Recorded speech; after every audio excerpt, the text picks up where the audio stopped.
Eu nasci em Anchieta, eu passei a minha vida inteira ouvindo que as pessoas dali não tinham condição de assistir a um bom filme, a um bom espetáculo, né? E eu queria entender o porquê disso. Não tinham condições por quê?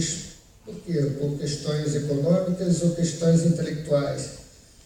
E depois eu percebi que faltava oferta. Então, o cinema, o ponto cine, ele prova isso, que quando tem oferta, as pessoas estão afins, estão abertas a isso. Então, qual é o nosso diferencial? Nós só exibimos filmes brasileiros, nós somos o único cinema em todo o território nacional a exibir só a cinematografia brasileira. Somos o maior exibidor de filmes brasileiros de todo o país.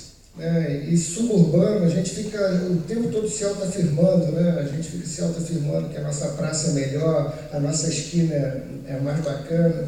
E eu tenho um amigo que é mais bairrista que eu, e ele ficou, um dia ele me chamou a atenção e falou assim: porra, Deus, para dessa parada de você falar que o Ponto Cine é o maior exibidor de filmes brasileiros de todo o Brasil, cara. Por quê? Porque fora do Brasil passam muito poucos filmes brasileiros, nós somos o maior exibidor de filmes de todo o universo.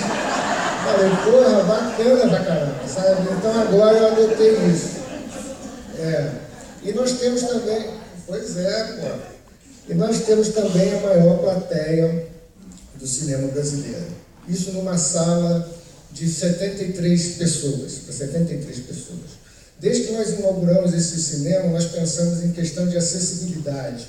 Então nós construímos ele todo dentro dos padrões de acesso, né, com rampa, cadeiras especiais para cadeirantes, espaços especiais para cadeirantes e cadeiras para obesos. Porque eu fazia lançamento de filme, levava as pessoas para os cinemas tradicionais, e quando gordinha entrava no cinema, era aquela sacanagem, a garotada jogava pipoca, brincava, encarnava, era constrangedor. Então a gente achou que deveria fazer poltronas especiais, e a partir dali, hoje, todos os espaços públicos, né, eles têm como regra criar esse espaço. E também perseguimos a questão do acesso para o cego e para o surdo. E lá no início a gente chegou a desenvolver uma legendeira, a Eliane conheceu essa legendeira, né, Eliane? Mas ficou uma coisa muito cara, porque a gente projetava o filme na tela, a legenda ali, a audiodescrição, as pessoas normais não viam, mas ela refletia nessa legendeira, mas era um sistema muito complicado. E a gente começou a enviar essa questão para diversas universidades no Brasil e fora do Brasil, e uma universidade na Espanha desenvolveu um sistema chamado ArtCine, que hoje você entra no cinema, baixa um aplicativo, e o cego, ele tem a audiodescrição, né? É só botar o fone ali no ouvido, tem a audiodescrição, e o surdo tem a linguagem de sinais e tem as legendas descritivas. Eu acho que isso é muito bacana. Isso não é uma questão de, quando a gente fala assim, de contrapartida social, isso é uma questão humanitária, né? E também financeira, porque é um público com potencial e que a gente deixa de lado. A gente está falando de questão de sustentabilidade, 20% da população sofre de alguma deficiência, né? Então a gente procurou fazer todo esse cinema de uma forma acessível. Mas mais interessante que isso,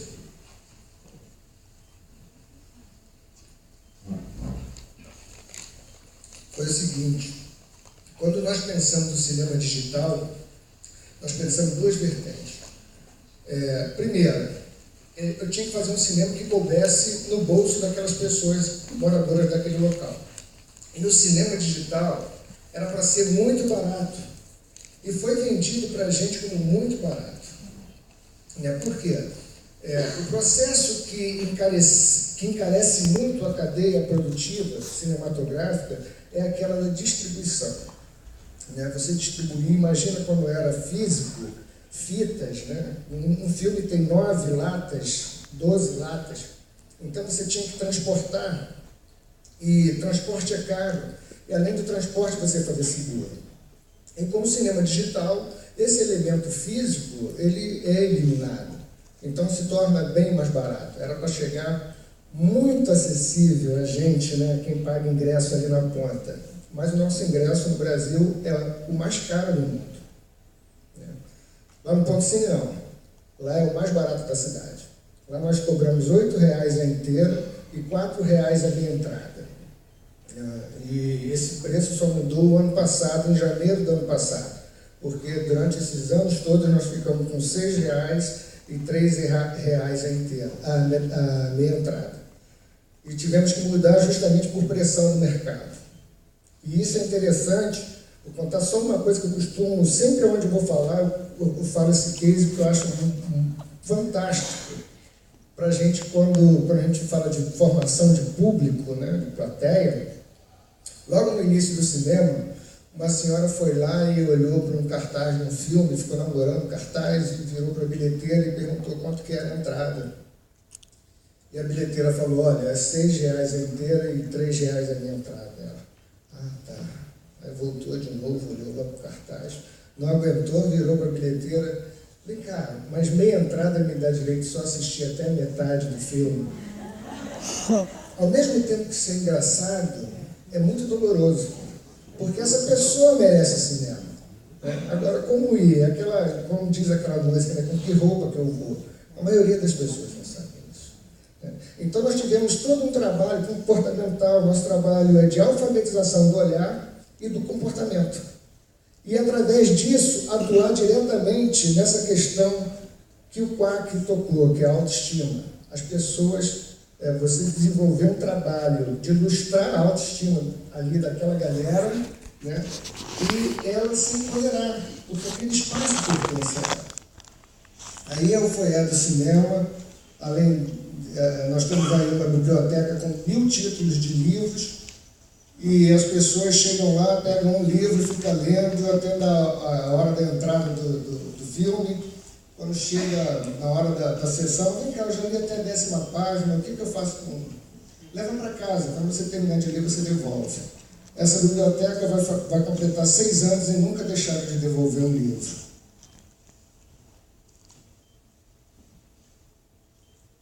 Pô, agora também já é sacanagem, também não rola nada aqui.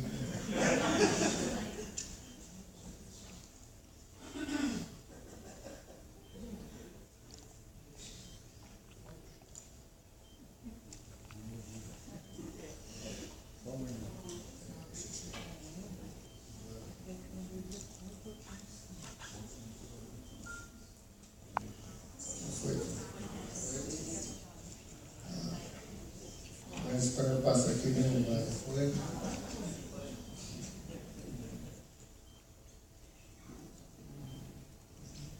Próximo seminário vai ser no Ponto Cine. Ah, tem que ser, cara. Tem que ser. Então, isso daí é a área onde que a gente atua.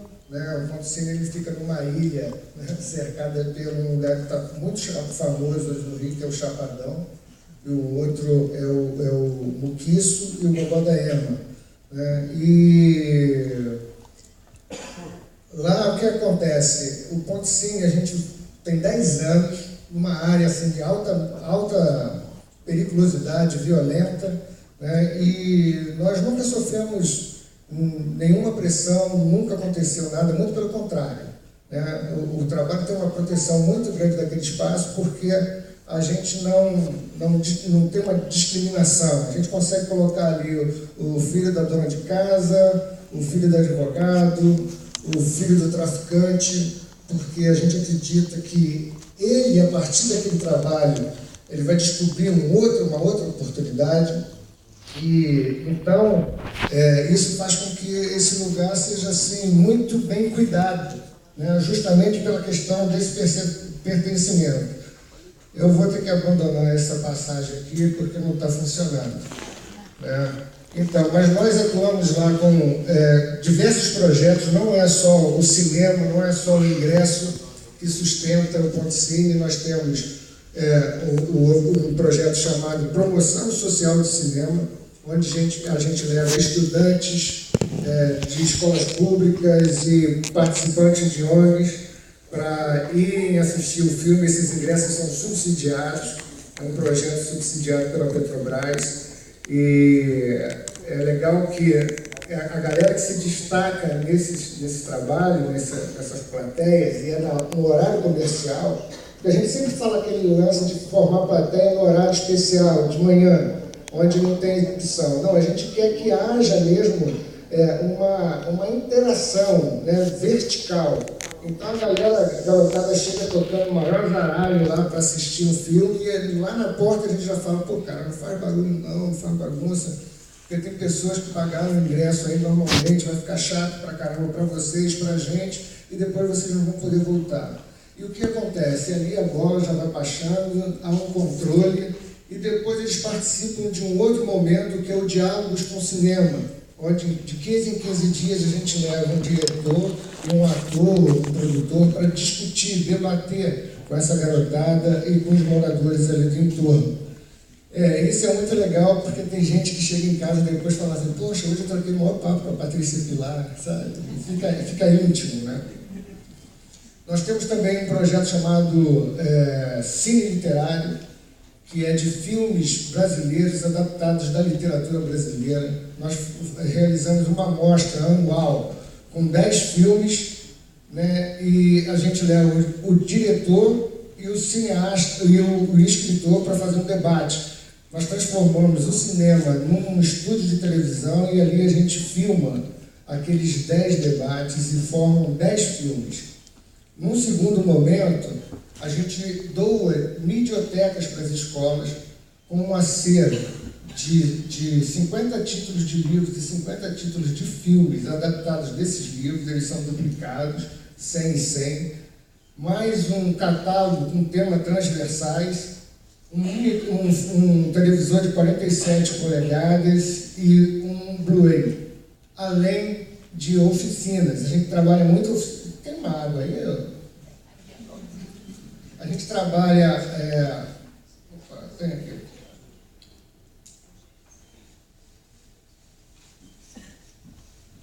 Esse negócio aqui me descontrolou.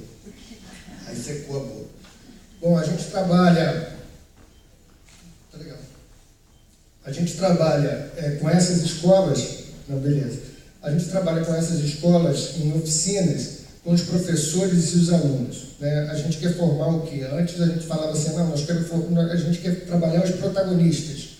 E hoje a gente aboliu essa questão do protagonista, porque um garoto de 15 anos falou assim, poxa, quando a gente produz muito protagonista, significa também que a gente produz milhões de coadjuvantes.